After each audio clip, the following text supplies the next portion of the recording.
السلام عليكم ورحمة الله وبركاته. إن الحمد لله نحمده ونستعينه ونستهديه ونستغفره ونتوب إليه ونتوكل عليه ونعوذ بالله من شرور أنفسنا وسيئات أعمالنا من يهده الله فلا مضل له ومن يضلل فلا هادي له. اللهم صل وسلم وبارك على محمد وعلى آل محمد كما صليت وسلمت وباركت على إبراهيم وعلى آل إبراهيم في العالمين إنك حميد مجيد. أما بعد.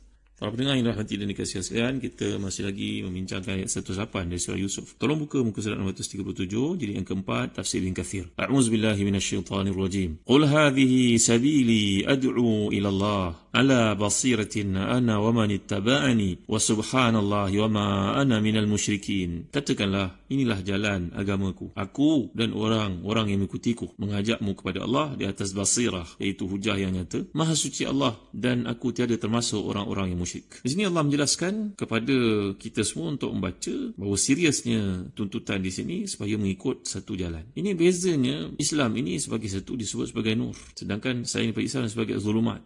Yukhrijuhum minan nuri ila zulumat.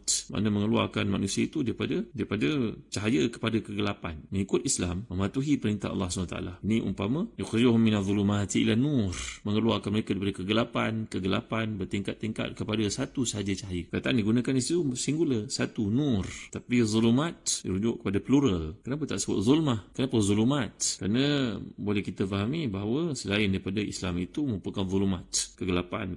Akal yang tidak digunakan. Jadi dalam ayat ini kalau kita perhatikan, setelah menjelaskan sebagian besar daripada manusia yang enggan menerima kebenaran, dan Allah menjelaskan kebenaran adalah mengesahkan Allah secara penuh, yang dibuktikan dengan sekian banyak tanda, dan Nabi telah pun diperintahkan untuk berkata, katakan Muhammad, ini jalanku. Hazihi sabili ad'u ila Allah ala basiratin ana wa man ittaba'ani. Dalam tafsir Baghawi juga menyatakan bahawa inilah sabili, iaitu Al-Quran dan juga As-Sunnah. Al-Quran bersifat ijmal, As-Sunnah bersifat tafsil. Sunnah maknanya kehidupan Nabi SAW, dan juga apa yang disebut Nabi menjadi sunnah, menerangkan kepada kita tentang bagaimana sembahyang, bagaimana melakukan ibadah haji, bagaimana bersedekah. Ini penjelasan datang daripada sunnah. Di bangi akhir zaman nanti ada manusia yang kata, cukuplah aku pegang Quran saja. Ketika Imran bin Husain datang seorang muda berkata kepadanya demikian, ni sahabat Nabi, maka beliau berkata, adakah tajidu fil kitabi anna adh-dhuhra arba'an? Adakah kau dapati sembahyang zuhur 4 rakaat dalam Quran? Adakah kau dapati dalam Quran menceritakan jelas tentang zakat, puasa, waktunya semua dengan lengkap? Tidak. Jawapannya daripada sunnah. Maka Quran dan juga sunnah berdampingan satu sama lain untuk membawa kepada kita yang dimaksudkan sabil ni tadi. Kemudian perkataan yang digunakan di sini oleh Allah SWT, wa man ittaba'ani, datang perkataan tabi'a, iaitu orang yang meneladani orang lain ikut arah yang dituju olehnya. Macam kita sebut Tabi'un siapa dia? Tabi'un merupakan anak-anak para sahabat. Mereka yang berjumpa dengan para sahabat, tak jumpa dengan Rasulullah SAW, kelahirannya pada waktu Rasulullah sudah wafat SAW. Kemudian selepas itu dipanggil tabi'in. Maka yang datang selepas tabi'un itu tabi' ataupun tabi'in, datang generasi yang berikutnya yang membawa title radhiyallahu anhu, para sahabat, tabi'un dan juga tabi'in itu. Maka ketika mentafsirkan ayat ini, saya bawakan untuk tuan-tuan huraian Sayyid Qutb dalam tafsirnya Fi Dhilalil Quran, bahawa agama ni bukan sekadar akidah yang bersemi dalam hati, bukan juga sekadar syiar-syiar agama ataupun ritual saja, tapi ia merupakan satu perintah untuk mengikuti secara sempurna kepada Rasulullah dan apa yang baginda sampaikan dari Tuhannya, sehingga kata Salman Al-Farisi radhiyallahu anhu bahawa lengkapnya Islam yang dibawa oleh Rasulullah itu sampai yang beristinja pun diajar kepada kami. Ada tak tuan-tuan satu syariat mengajar bagaimana istinja supaya kita berkeadaan bersih, suci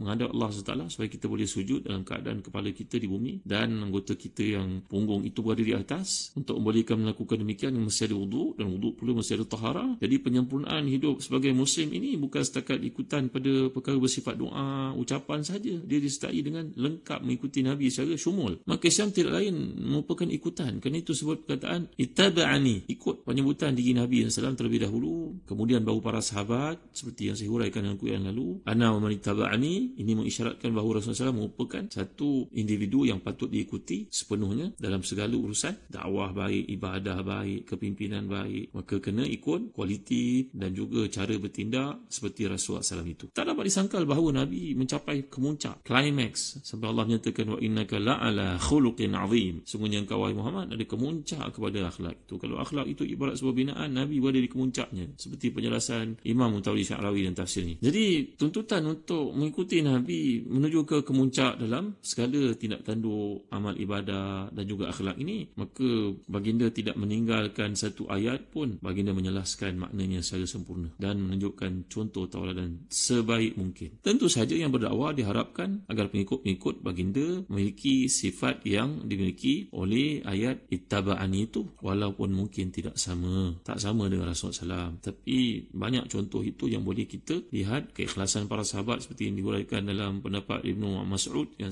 telah saya bawakan dalam kuliah yang lalu untuk kita ikuti. Dan kadang-kadang kualiti-kualiti itu terdapat pada manusia keliling kita. Mungkin seorang ustaz yang kita kagumi, ada padanya satu karakter sifat yang ada pada Nabi yang kita membaca hadis tapi kita tidak memahaminya. Sekarang kita lihat insan itu ada di depan kita. Oh begitu, barulah kita nampak. Mungkin kualiti itu ada pada ayah kita yang rajin bertahajud sampai menangis tengah-tengah malam kedengaran suaranya untuk kita ikuti. Jadi perkataan ittaba'ani yang dimaksudkan di situ untuk kita ikuti Nabi SAW dan para sahabat, dan mereka yang ikuti, yang mengamalkan Islam itu dengan penuh keikhlasan dan tidak mengharapkan satu pulangan. Dan itu dituntut dalam setiap Muslim supaya menjadi contoh untuk diikuti oleh orang lain. Ini disebut oleh Muhammad SAW Al-Buti dalam kitab beliau bertajuk Fiqhus Sirah Nabawiyah itu, bahawa setiap kita mesti menjadi pembawa risalah yang benar supaya dapat menjadi model untuk diikuti dan dimodulkan dalam kehidupan tentang apa yang kita lakukan itu. Perkataan subhana telah saya terang kepada tuan-tuan dan tafsir surah Yasin yang lalu. Subhana diambil dari perkataan sabaha yang berarti asalnya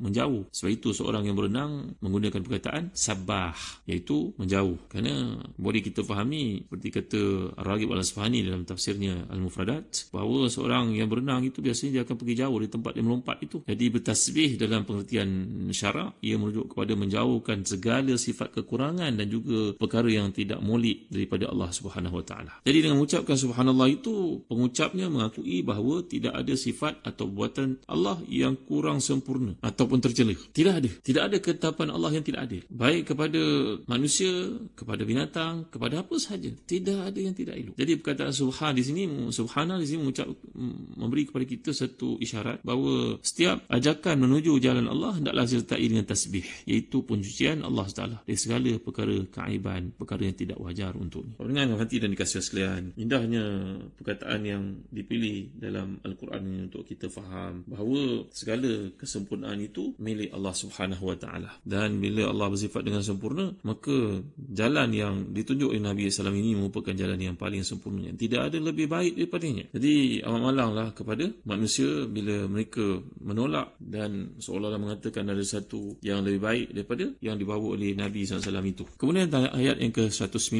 A'udzubillahi minasyaitanirrajim. Wa ma arsalna min qablika illa rijalan nuhi ilaihim min ahli alqura afalam yasiru fil ardi fayanzuru kaifa kana aqibatu alladhina min qablihim waladarul akhirati khairul ladzina ittaqaw afala ta'qilun. Kami tidak mengutus sebelummu melainkan seorang lelaki yang kami berikan wahyu kepadanya di antara penduduk negeri, maka tidakkah mereka berjalan di muka bumi lalu mereka melihat bagaimana kesudahan orang-orang sebelum mereka yang mendustakan Rasul, dan sungguhnya kampung akhirat adalah lebih baik bagi orang yang bertakwa, maka tidakkah kamu memikirkannya. Allah memberitahu bahawa dia mengutuskan para rasulnya dari kalangan kaum lelaki, bukan daripada kaum wanita. Sebab an-nubuwah min rijal, kenabian itu daripada lelaki saja. Ada kalangan mereka yang mengatakan bahawa ada wanita yang menjadi nabi, contohnya seperti Asia. Mereka mengatakan juga Maryam, ibu kepada Isa alaihi wassalam. Juga sebagian mereka mengatakan ada wanita yang lain juga mendapat kemuliaan seperti itu. Tapi pandangan ini merupakan pandangan marjuh, pandangan yang tidak benar, pandangan yang ditolak. Kerana ayat-ayat banyak menunjukkan bahawa pemilihan lelaki sebagai Nabi utusan Allah SWT itu saja yang berlaku. Bukan dari kalangan perempuan, bukan dari kalangan jin, bukan dari kalangan malaikat. Jadi setinggi-tinggi darjat seorang perempuan yang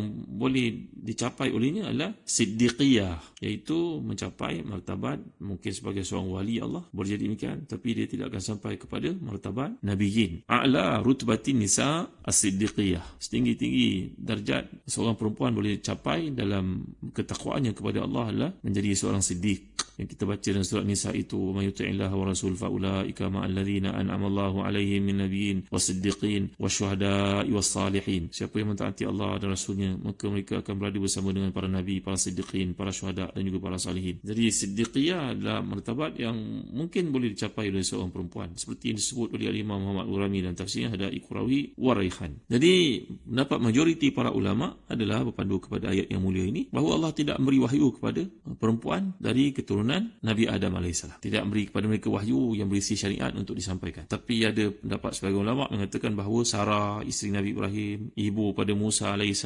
Maryam, mereka itu merupakan Nabi Allah. Dengan dalil bahawa malaikat telah memberi kabar gembira kepada Sarah yang mana dia akan mendapat anak, iaitu Ishak. Jadi wahyu maknanya. Begitu juga Allah menyatakan kepada ibu Nabi Musa dalam surah Al-Qasas ayat ke-7, "Wa auhayna ila ummi Musa an ardi'i." Kami telah mewahyukan kepada ibu Nabi Musa supaya menyusukannya. Ketika Nabi Musa berada dalam istana Firaun dan baginda menangis waktu baby itu, maka Allah telah mewahyukan kepada ibu Nabi Musa untuk pergi tampil ke istana bagi menawarkan perkhidmatannya untuk beri susu kepada anak lelaki itu, putera lelakinya itu, tanpa diketahui oleh keluarga Firaun dan juga ibu angkat Musa bahawa ini ibunya yang sebenar. Begitu juga bila kita baca dalam surah Ali Imran ayat 42 hingga 43, kisah tentang Maryam. "Wa idh qalatil malaikatu ya Maryam innallaha astafaki wa tahharaki wastafaki ala nisa'il alamin. Ya Maryam qunuti li rabbiki wasjudi warka'i ma'ar raki'in." Ingatlah ketika malaikat berkata, "Wahai Maryam, sungguhnya Allah telah milihmu, mensucikanmu, melebihkanmu atas semua wanita di dunia ini. Wahai Maryam, taatlah kepada Allah, sujud dan rukuklah bersama mereka yang rukuk." Ini